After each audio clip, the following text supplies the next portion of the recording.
You're listening to The Wedding Whisperer with Sarah Burton of Simply Love Studio in Lexington, Kentucky.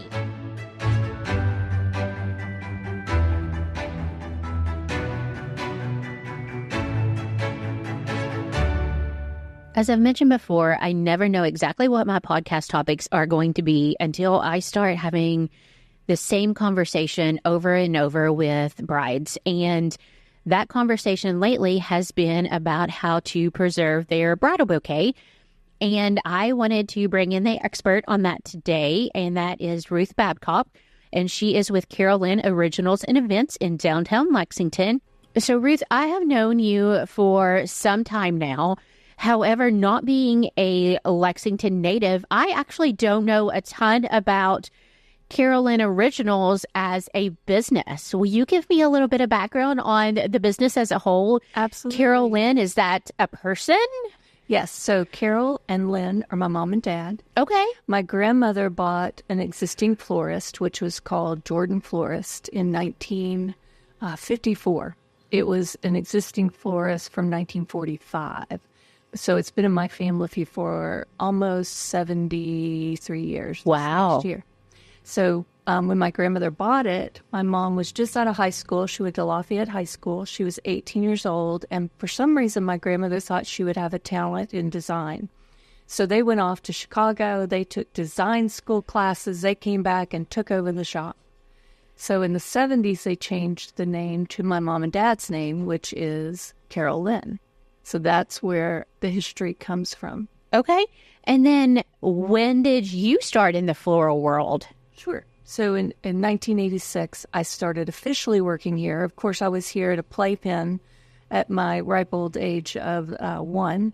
And my kids have done the same thing. They've all grown up in a playpen or high chair here. But in 86, I started working here and getting into design business. And my mom always says that you're either an arranger or you're a designer. A designer is someone that can create a project, whether it be a floral arrangement, flower preservation box, anything like that. But an arranger can only copy something. So she knew that I had the vision and the talent to be a designer. And so then it just took off from there. I will say I'm neither a designer or an arranger. I think it takes very special people to be either one of those. Yes. And your location that we are in now is at the corner of Walton and East Main Street. Is this where you've always been located? Yes, this is location has been here since 1945. Actually, part of the building is where the original first post office was in Lexington. That's so cool. You can actually see the divots in the floor where they used to roll the carts, the metal carts, back and forth. I love stuff like that. I do too. I love history, and Lexington is fabulous. And as you're coming into downtown Lexington, if you are sitting at the stoplight at East Main and Walton and you look over to the right, you will see the brick building, and there is maybe like a 10-foot wide windows display that you always have decorated absolutely fabulous. And I will text you randomly. I'm like, oh, I love your new window display. I know you do. Yes. We love to do our windows. Sometimes we get a little behind. I mean, it happens. Yeah. We get so busy. But yeah, the windows, especially the side window, people can stop at the light and they can see it. So we try to have those be fun and pretty. So now that we know a little bit about the business as a whole, I loved getting to hear all of that because I did not know all of that. Let's talk about flower preservation. How did you get into that part? I know you've done weddings over the years for decades now. How did you kind of start in the preservation world? So in the 80s, it piqued my interest because there was a lady in Danville that had the freeze-dry machine, and I was very interested in it. I knew about it. I wanted to do it, but there wasn't room for 2 people to have that machine at the time, and it's very expensive to buy the machine. And so then somebody in Lexington had one, and they no longer do, and then I saw my opportunity to go into it. So we bought our machine in 2019, right before the pandemic. So we were very restricted in the first months, but we still had people bringing us items to freeze dry, and we just took off. We didn't have to advertise or anything because we were the only people doing this it was easy to get clients because it was word of mouth. And one of the super cool things here is that you do the derby blankets. Yes. So the derby blanket is made at Kroger. They put all the fresh flowers together. It goes to the derby, and then whoever wins it, most of the time they want to save it because for most people it's a once in a lifetime thing. So they will bring us the derby blanket, and we freeze dry it in our machine, and then we talk with them and see what they want to do with it. So the last couple of derbies for Mage and Mystic Dan, both of those had multiple owners. So we wound up cutting the blanket in different pieces for however many owners there are and framing it. And then they also did some small boxes and jewelry and pieces they can give people that, it's a memory of a lifetime. That's the closest anybody's going to get to the derby blanket, a little touch of history when they can have a piece of that rose. And one of the things you showed me, one of the blankets one time that you were working on, that, I love the derby. I love all things horse racing, but it's things that we never know as just general population. Was the back of the blankets actually have the Kentucky seal? Is that what it's called? Yes. So typically the blanket is... For all the blankets that we receive, right now we have the Pennsylvania Derby, the Belmont blanket from this past summer. They are all beautiful, but the Kentucky Derby is a step above all the blankets in several ways. But one is the fabric they use is a moire green fabric, and they also embroider the back of the blanket in the seal of Kentucky on one end. And then on the other end, they also do a similar type seal, but it says the date of the Derby, which Derby it is. Like this year, because it was 150th, they did something a little different. The seal of Kentucky was still there. They did do the embroidery in gold, which usually it's just green, the same color. And then the other end, they did a larger piece that was done in gold and red, and it was not a seal. It was more of a 150th running of the Derby.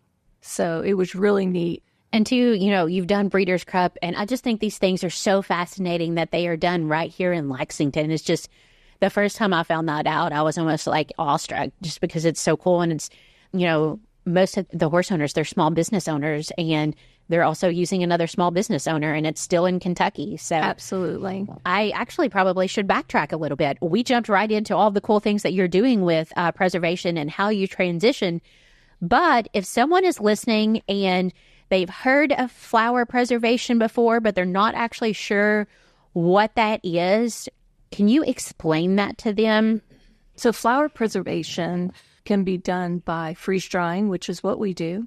You can have it sand-dried, glycerin, air-dry, which does not hold the flowers at all. Typically, your flowers are going to turn completely brown. On the freeze-dry, it's the one that holds the color the most. Okay. So when somebody brings us their flowers, we hydrate them. They get a night in the cooler, hydrating and just perking up a little bit. And then the next day, they are treated. So we have special treatments that go on each different flower. So like the red rose gets a different treatment than a white rose. Oh, okay. So they all have a different treatment that they get according to the color. And this treatment will help in the longevity and keeping the color better than, say, a glycerin dry, sand dry type thing. And then they go into a freezer. So the first process of a freeze dryer is freezing the flowers.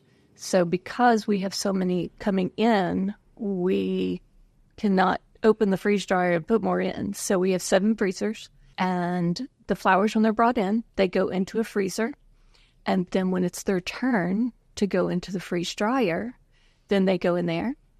And then once the freeze drying is done, which takes 2 to 3 weeks, depending upon how many flowers, like sometimes on the flower blankets, like the Derby blanket, it takes a little longer because there's so much moisture available in the flowers. But I'll tell you one neat thing about the Derby blanket.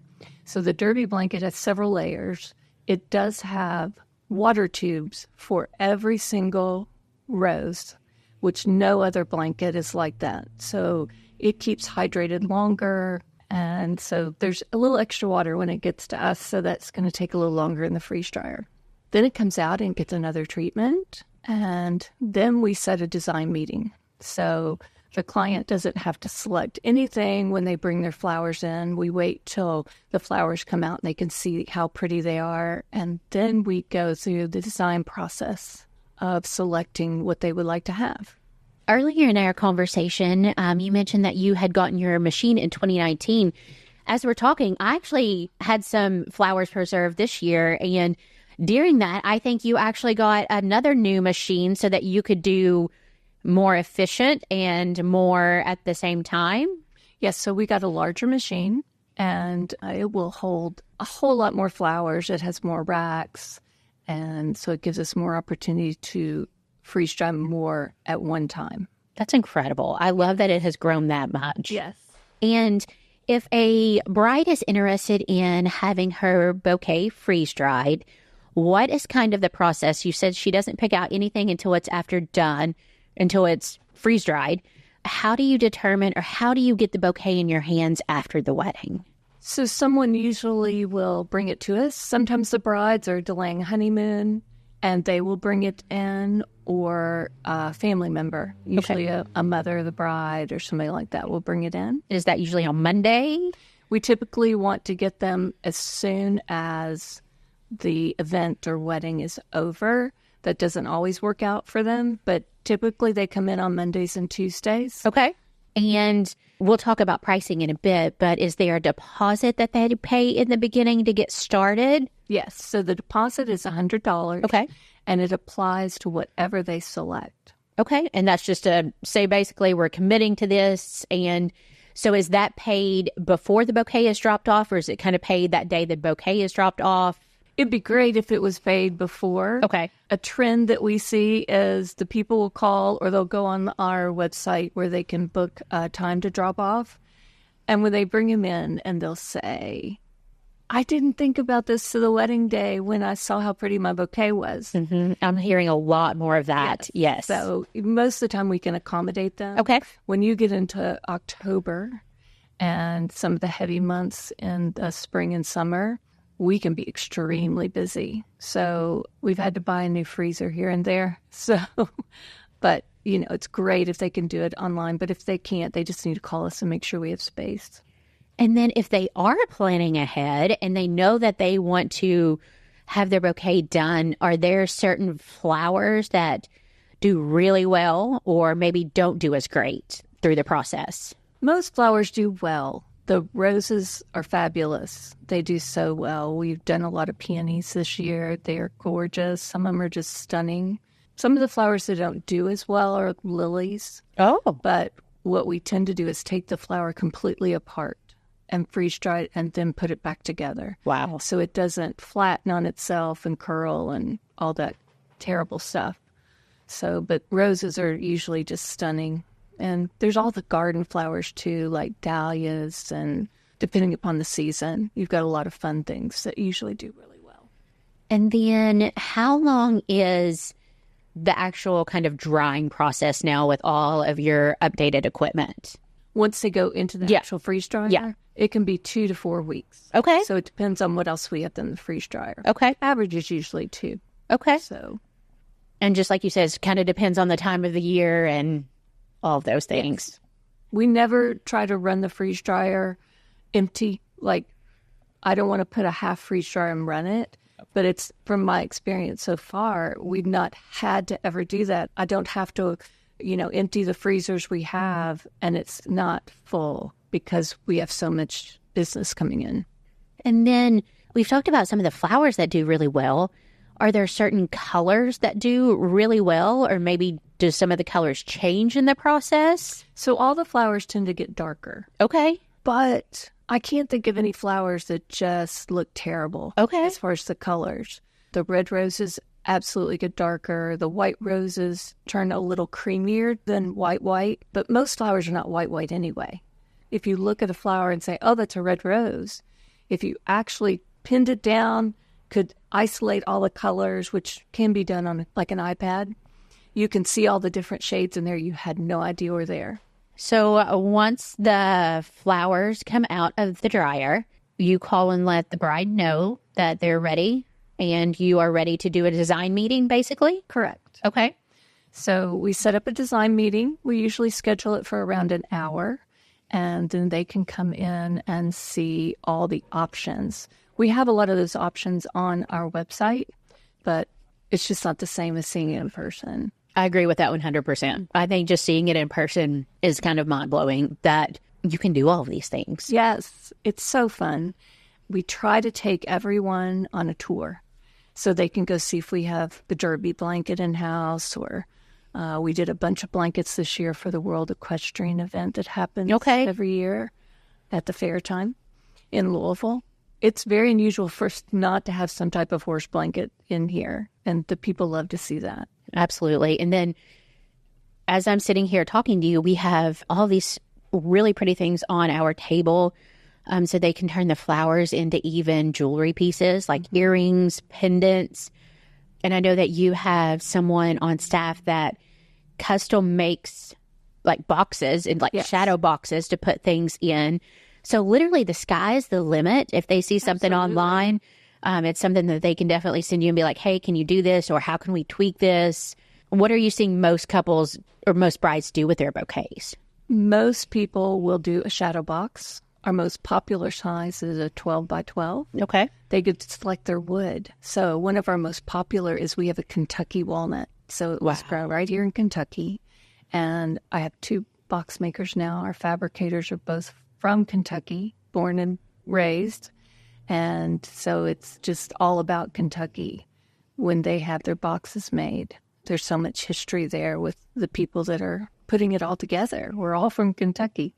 I know ornaments are a popular thing, and that's something always that you can give the bride's mother, the groom's mother at Christmas time. I'm trying to think what else I've seen. Do you do any of like the picture frames? The pressed flowers? The pressed ones, yes. So we can do the pressed. Okay. Most of my customers that have done the press, they've also done a shadow box. Okay.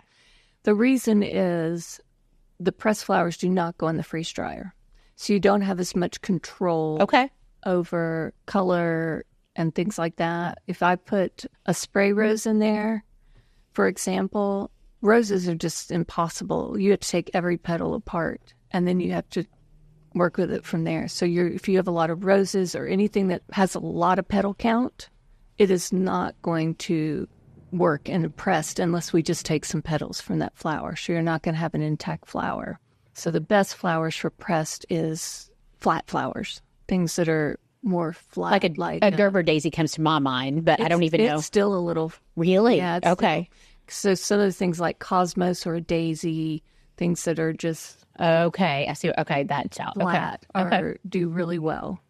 But then I have no guarantee. I cannot make you a guarantee what it's going to be like. Now, we do offer color treating. So we can color treat some of those flowers. But that's why I always suggest a backup, because you just don't know what you're going to get with the pressed. And so this would be a great opportunity before the wedding happens and before you finalize your bouquet is to go through Pinterest and look at what other brides have done with their bouquet and see what you want yours to look like in the end once it is preserved. Absolutely. So information on Pinterest that it can be overwhelming sometimes. Right, yeah. And that's one of those, I'm like, pick the pictures, delete the pictures we know we don't want, but bring those to your professionals locally. I personally love the flattened flowers.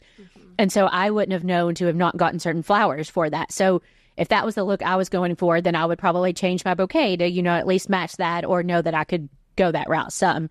Yes. So those would be things to kind of keep in mind whenever you're finalizing your bouquet and having the conversation with you.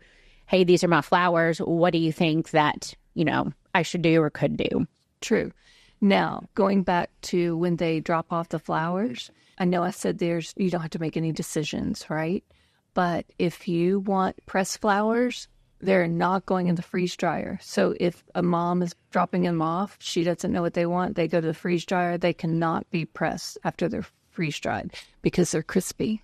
Let's talk about the elephant in the room, the budget. Okay. Let's talk about maybe the average that you see a bride spend on having her bouquet preserved. And then I know the price is going to be different based on all the products and that they choose, but maybe just kind of an average as a whole so that someone listening could put this in their spreadsheet and know how much that's going to cost. It's a little difficult to do a whole because not everybody gets jewelry, not everybody gets an ornament. On your shadow boxes, I don't think I mentioned past the Kentucky walnut, we have barnwood and high lacquer and black, and so they can pick any literally everything. Right. So, but that price is determined on which wood they pick. So on an average, like the 12 by 12 box, they average anywhere from about $495 to $650 as an average. Okay. But it really depends on what they select. Okay. And this is something too, you pay that $100 either prior to the wedding or the day that is dropped off, and then you pay the rest of it whenever. Once we have the design meeting, okay, a half or full payment is required before we start making things for them. Okay. So that's not something that has to be paid in full before the wedding. You can breathe a little bit for a minute before you come back in and finish this. You really don't know what you're going to pick out. And a lot of people don't even know the options. So when they come in, they don't even realize I have jewelry. Right. And the resin jewelry is stunning. And I've seen here in the last maybe week or so, someone had a resin heart that was a ring box, essentially. Mm-hmm. And I thought that was absolutely one of the most stunning things. I don't even know who had that now, but I absolutely love that. Yes. And I feel like, again, that's going back to Pinterest and finding the ideas. And has there been anything that you've said no to making for a bride? I don't recall so. Okay. If I did, I put it past my memory. Because I feel like I've seen so many different things. Yes, we're always looking for new things to do. Like right now, we just heavily started doing engraved plates. Yes. So you can do, for example, if it was for your wedding and you wanted to give an ornament to your parents or for yourself, you could put your last name or the bride and groom's first names on one side and the date of the wedding on the other. And it's just a small little tag that goes at the top of the ornament. And we do that for a lot of the derby boxes or funerals. We also do funerals. I'm doing one now that the gentleman was in the military. So they did his dog tags. So sweet. The program was in the back. They did a shell casing. And then they did, of course, the program in the back had his picture on it. And then we did a couple roses in there. So we also do a lot of funeral things. And that was actually what I worked with you on for myself. Yes. And what I did were single roses. Is that something, if a bride doesn't want the full bouquet done, is that something where you can pick out flowers from the bouquet and do a smaller amount of it, like per flower or something Absolutely. like that? Okay. The single rose options, I have small boxes. I have the ornaments, of course. Anything that we do freeze-dried, it has to be sealed. So when it leaves here, unless you're doing something on your own, which we really don't recommend, it has to be completely sealed or it will turn brown in a short amount of time. So that's very important to understand that. So with that, there are two options then. There's first option is you can pull out like single flowers from the bouquet, or if there's certain ones that they've pulled out that they want, you can do that. And then you can kind of finish up the process with the resin or the ornament or whatever they might want. Or you can freeze dry them and then give them back to the bride in something that is airtight, but that she can do on her own if she wanted to in a very quick time frame. Yes, but it has to be completely sealed. So there's a process. That's why we usually suggest they don't do it on their own, because if it's not sealed, it's not going to last and it's going to wilt and turn brown. So that's never a good idea. If somebody wants to pick out some flowers from the bouquet or a funeral, we always suggest you bring a backup. Say you just want a single rose and an ornament, you need to bring me two, because one might dry better than the other, and we want to pick the prettiest.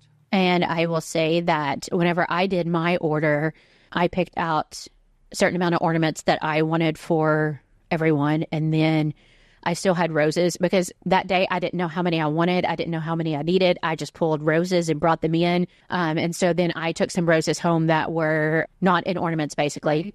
And yeah, they're still sitting there. So I'm actually going to go see what they look like in their airtight container. And I may show you some images of what they look like when they're brown and they're done. So we'll find out now. The white roses, I think, is the ones that you didn't have us do something with. And they were so stunning. They were absolutely, they were beautiful. They looked like they were still alive. It was a great idea. Like, I brought them in. I didn't know what else to do with them. And then I'm like, okay, I'm going to do something with these. Yeah. I know. Getting to it. It's so the part where you have to get to it. And that's kind of, when it goes back to this, this is not a DIY project. This is like your photo album. It is not a DIY project because it's not going to get done. Right. This is where, if this is something you want done, you need to hire the professional, follow through with it. Exactly. It used to be that your photography, your photos after your wedding was the one thing you had left. So you wanted to get a good photographer. Well, it's the same with your flowers. You don't want to cheat yourself on not having a professional do your flower preservation, and then what you have left is not what you expected. So you do work with folks on any type of a funeral flower, yes, any type of a horse event. Yes. What other types of events do people bring in flowers from that you would preserve? Mostly it's weddings, okay, horse events, and funerals. Okay. I haven't had anybody bring something in from an event that wasn't associated with that. Okay. We did do some engagement flowers. That's so fun. I love that. I had somebody bring in, they'd gotten engaged in South Carolina, and he brought in a garbage bag, true guy. Yep. Doesn't know what to do with them, of tulips. It was literally a black bag of tulips, and he wanted them pressed. So we were going through thousands of tulips, trying to come up with the right one, and then we pressed them for him. But that's precious. Yes. So engagement or two, yeah. And so the bride comes in, you do the design meeting, she pays at least half of the balance, if not in full. What is the time frame for once she is paid in full until all of the design work is done? Depends on what you want. Okay. So if you want a shadow box, you're going to go in line with the other people that have ordered before you. So right now, I think my fabricators have about 15, 20 boxes. Okay. So you're going to get in line. Okay. And then as soon as we can get the box, then we'll put it together. So there's not a generic time frame. We just don't know until. Yeah. And it's one of those, getting the wood, like everything is custom. You can't do it until the couple picks out exactly what they want. Exactly. And you mentioned that you have some examples on your website for couples to look at. What is your website address? It is Carol, Carol, Lynn, Lynn as in Nancy, events, events.com. Perfect. And then is that also your Instagram name as well? Yes. Okay. Mm-hmm. So we have Instagram, and then you also have a Facebook page. Yes, it's all under the same thing. It's all under Carol Lynn Events. Okay, that's perfect. So definitely go on there and look at some options. And then I'm going to also see if I can get some pictures to share with folks as well. I should also probably take pictures of the ornaments that I had made to share. I have not done that yet. That was 6 months ago. But, here we are, along with my flowers, to see what color they are now, that since I didn't have all of them sealed properly. Yes. I hope you're not a test case for you should not have done this. Listen, I'm a test case for a lot of things, so it would not shock me any. But Ruth, thank you so much for joining me today. I am so excited that so many brides are interested in having their bouquets preserved after the wedding. We have so many incredibly talented florists here, and the bouquets on the wedding day are just breathtaking. Yes. And I love that they have their photos, they have their album, and now they're going to have their flowers for years to come as well.